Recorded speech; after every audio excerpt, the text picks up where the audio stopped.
14ஆம் number பிறந்தவங்க அவங்களுடைய லைஃப்பில் அவங்களுடைய கேரக்டர் எப்படி இருக்கும், அவங்க லைஃப்பில் நடக்க போகிற அந்த ப்ளஸ் அண்ட் மைனஸ் என்னன்றதை தெரிஞ்சுக்கலாம் மேடம். ஸோ 14ஆம் தேதி பிறந்தவங்களுடைய கேரக்டர் ப்ளஸ் அண்ட் மைனஸ் என்னவா இருக்கும் அப்படின்றது பார்க்கலாம். ஸோ உங்களோட கேரக்டர் அப்படின்னு பார்க்கும்போது அட்வென்ச்சரஸாக இருக்கணும்னு நினைப்பாங்க. வாழ்க்கைன்னா என்ன சும்மா போராலாம் இருக்கக்கூடாது, அப்படியே த்ரில்லாக இருக்கணும், அட்வென்ச்சரஸாக இருக்கணும். பாருங்கள், பாலைவனத்தில் ஒட்டகத்தை ஃபாஸ்ட்டாக ஓட்டணும்னு நினைக்கிறாரு. இந்த ஒரு படமே காட்டிடுச்சு.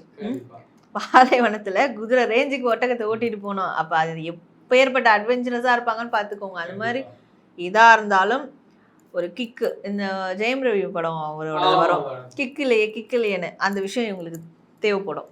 ஸோ அந்த மாதிரி ஒரு கேரக்டராக இருப்பாங்க. அண்ட் ரொம்ப ஸ்போர்ட்டிவாக இருப்பாங்க. என்ன ஆகிட போது பார்த்துக்கலாம். இந்த நம்பரில் பிறந்தவங்க நிறைய ஸ்போர்ட்ஸ் மேனாக இருப்பாங்க, அத்லெட்டிக்ஸாக இருப்பாங்க. ஸோ அந்த ஸ்போர்ட்ஸ்மேன்ஷிப் அவங்களுக்கு இருக்கும் இயல்பாகவே. நிறைய ட்ராவல் பிரியராக இருப்பாங்க. உலகம் ஃபுல்லாக எக்ஸ்ப்ளோர் பண்ணணும், நிறைய இடத்துக்கு போகணும், நிறைய விஷயங்களை பண்ணணும். ஸோ இதெல்லாம் அனிமல்ஸ் லவராக இருப்பாங்க. இது எல்லாமே என்னென்னா கைண்ட் ஆஃப் ஒரு அட்வென்ச்சரஸ் த்ரில் வேணும் அப்படின்னு நினைக்கக்கூடியது அந்த கேரக்டர்.